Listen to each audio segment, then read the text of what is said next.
तर चायना आपल्यापेक्षा पुढे आहे, परंतु आपले लोक धडपड करू लागलेले आहेत. आणि ही धडपड कशासाठी चालू आहे? तर मानवजात जर वाचवायची असेल तर तुम्हाला प्लॅस्टिक बंद करावं लागणार आहे. आणि मग बांबू हे प्लॅस्टिकला पर्याय देऊ शकतं. किंवा आपण इथं जेवढे काही लाकडी सामान बघितले आपण ते बांबू पासून आहे.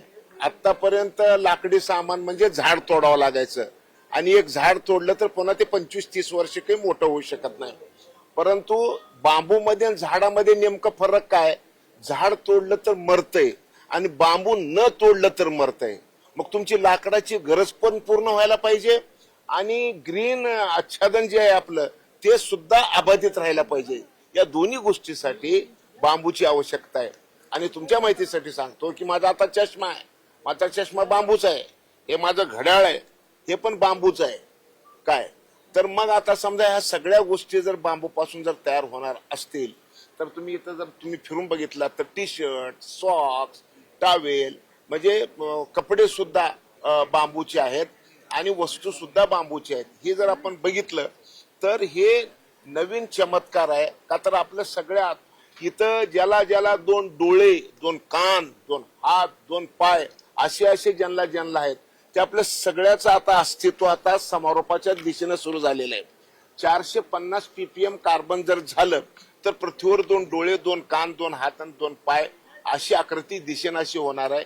ही आकृती जर समजा आता दिसावी अशी जर तुम्हाला सगळ्याला वाटत असेल तर आता ह्याच्या 2 गोष्टी व्हाव्या लागणार आहेत. एक गोष्ट म्हणजे फॉसल फ्युएल बंद करावं लागणार आहे आणि बायोफ्युएल सुरू करावं लागणार आहे, नंबर 1. आणि दुसरं म्हणजे ग्रीनरी वाढवावं लागणार आहे. या दोन्ही गोष्टी बांबू मधून होऊ शकतात. बांबू म्हणजे झाड मोठं व्हायला 25-30 वर्ष लागतात, परंतु बांबू मोठं व्हायला फक्त 3 वर्ष लागतात. आपण आता 78,000 कोटी रुपयाचं लाकूड आयात करतो देशामध्ये. आपण कृषीप्रधान देश आहे आपला, आणि 78,000 कोटीचं आपण लाकूड आयात करतो. सर्व विषयांना स्पर्श करणारा आहे शेतकऱ्यांच्या बाबतीत निश्चितपणे. आणि त्यामध्ये त्यांनी देवी अहिल्याबाई होळकर यांच्या नावाने जे कर्जमाफी जाहीर केलेली आहे, 2 लाख रुपयेपर्यंत ज्यांचे कर्ज आहे त्यांना ते माफ करणार. आणि नियमित कर्ज फेडणारे लोक जे आहेत त्यांना 50,000 रुपये प्रोत्साहन भत्ता सुद्धा द्यायचं ठरवलेलं आहे.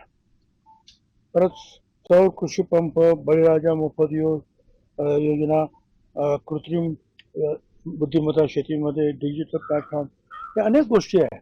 विशेषतः म्हणजे सडकेच्या बाबतीमध्ये, रस्त्याच्या बाबतीमध्ये. लोकशाही मराठी ऐका, पहा, जागरूक रहा.